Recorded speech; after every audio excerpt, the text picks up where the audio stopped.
My name is Nick Steinhaus, and this is my partner Brian and Scott. Brian and I go back to college. We were college fraternity brothers. Scott is his father, and us three together take properties from being distressed to looking their best. And this house right here is one of the first ones we all three partnered on together. So we're going to go a little more in depth and show you how to take a property from the point of no return.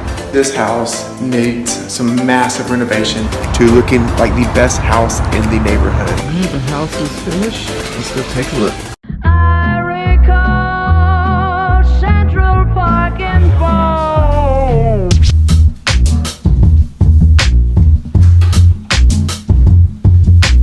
Not the shame.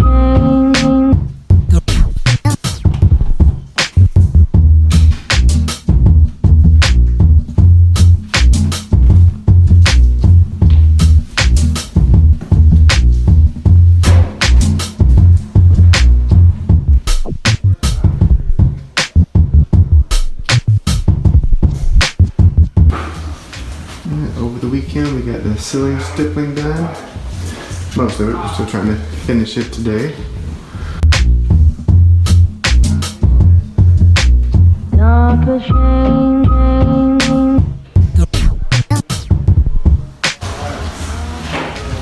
This middle section right here is still drying from where it was done last night. The shame.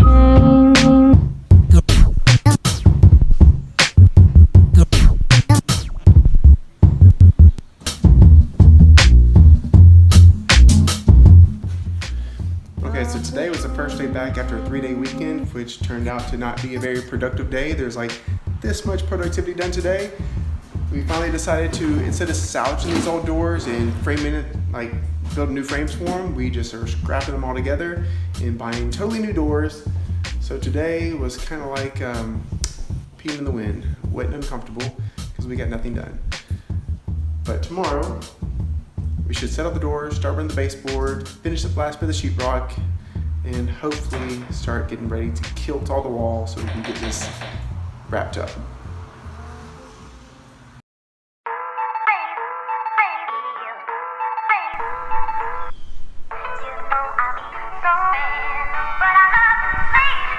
Alright, we are here at the house.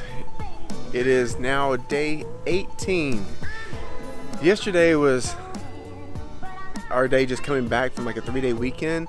So something about getting back started after a 3-day weekend, productivity is just, it's not there.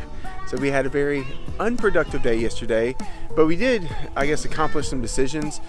For the whole time we've been on this project, we've anticipated taking the old doors, which you see on the porch up here, and they're these big, nice, solid doors that we were going to refinish, and we were going to just build new door jambs for them.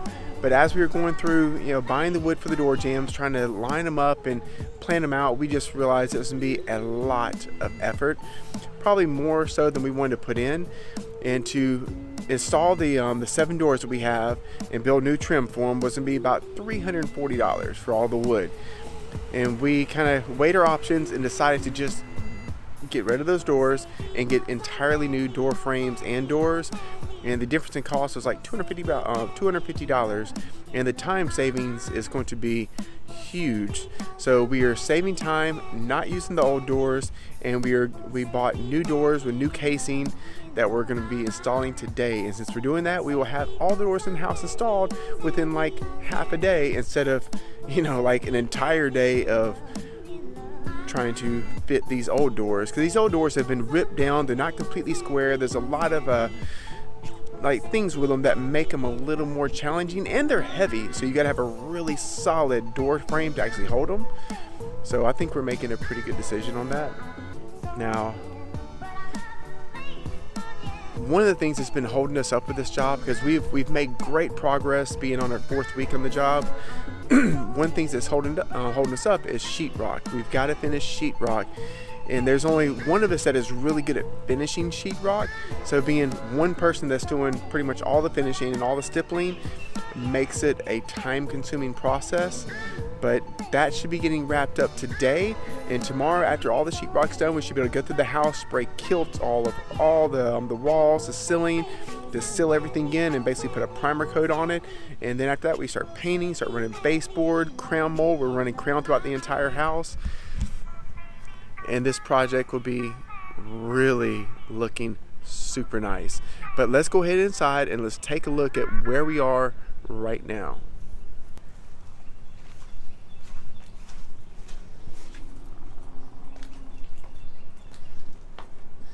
Here's the old doors that we are no longer going to be using. We'll just sell them on Craigslist or something to make a few dollars. But here we go. The walls have been mudded and sanded, so a little bit more work to do on them. The ceilings have been stippled. We saw, or just a little bit more stippling here.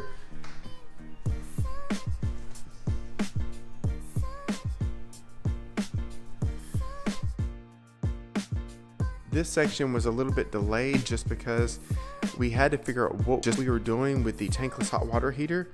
The one that we originally bought was not adequate to heat the entire house, so we had to take it down, and that one was going to be recessed into the wall here. So we had to order another tankless hot water heater, which you see on the ground down here now. And this one mounts up differently. So with the way this one mounts, we cannot recess it into the wall because where the water lines are. So this one is going to bolt right here to the wall, and these water lines we have coming out, we're going to turn them directly up, put 90s on to go directly right into the hot water heater. And so it should still give us a nice clean look. Our water shutoff valve we decided to still leave in the wall just like we have here, because you have to have a water shutoff valve on a hot water heater, whether it's tankless or not tankless. And it's just also a smart thing to do, because you can either shut the water off at the street, or for a quicker thing in the house, you can just shut it off right here, which is a pretty awesome thing to have right inside your house, especially if you ever have a water leak. This house will never have it because we've obviously built everything perfectly, but we still have to build it to code. Right, this is a master bedroom right here.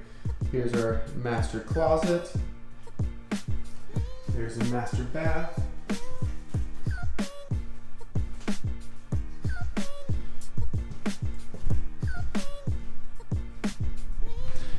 As you may see, there's still a good bit of work we have to do here, but at this phase in the project, things really start coming together in a great way to really look good and let you see exactly how the project is going to come together at the very end. So right now we have to finish sanding and prepping the walls for the kilts, and then start running baseboard, running crown mold. We're going to run crown throughout the entire house, and then actually start painting things the correct color they are going to be. And I tell you, this is gonna be one beautiful, beautiful house when we finish. All right, there's all the doors showing up. And now we have doors. Closet door. Entry doors in.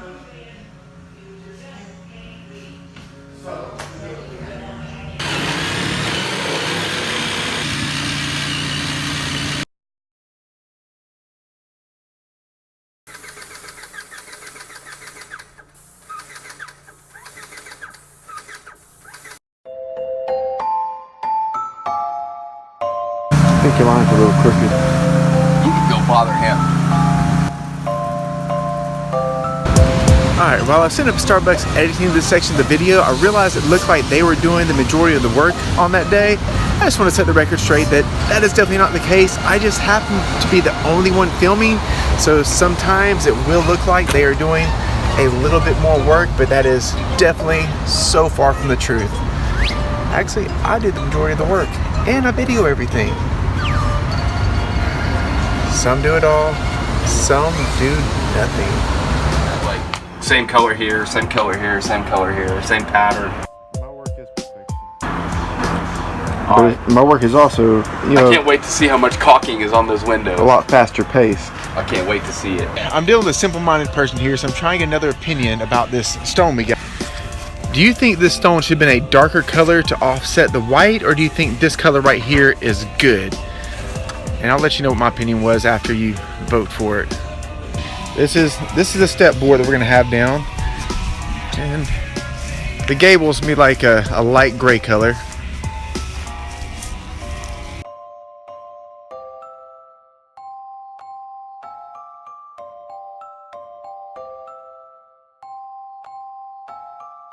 right, I've got a question. For the front of the house, I showed y'all a picture This bull. or what we put up, but I think showed a it little should have been snippet. this Spring Creek instead of this Birch Bluff, which was what we put up. So what do you think? Should have been Spring Creek or the one that we did? I mean, I know what you're going to pick, but I'm just trying to show it to Garver to let him know that I was right. I thank you all for voting Spring Creek because that was definitely the better color. This guy right here is not colorblind, but he cannot pick out color. Y'all are not getting a bigger picture Posting here. it all over Facebook. They should have been darker. Well, like I said, they ain't coming off now. Those suckers are stuck like Chuck. So I'll just paint a few of them. No. I agree. The same paint that you get to go right there on the No. concrete, we'll put on the... America, or whichever of you were watching Wait this, till don't listen till we to get him. the siding up there because he's already ordered it. Yeah, once the siding's up, you'll definitely see that it needs to be darker, and I'll paint it for you, don't worry. All right, I want to show you how much my friend Garver really likes and values me as a friend. He used to have this really nice Alabama bumper, and now he changed it to say "Be like Nick." How awesome is that, right? You've got to be kidding me. You've got to be kidding me. I like that. That's a nice bumper. I am gonna kill you. Oh, Nick. That's a nice bumper. Hey, we don't even need to go look at this house. We don't need to go look at it now. Okay. I'm surprised you didn't put on Nick. there. You want to be like Nick. Nick, you done Or screwed I up. want to be like Nick. Woo, buddy. It looks really good, Garver. I like it. I can't say to all the social media folks what I want to say right now about you.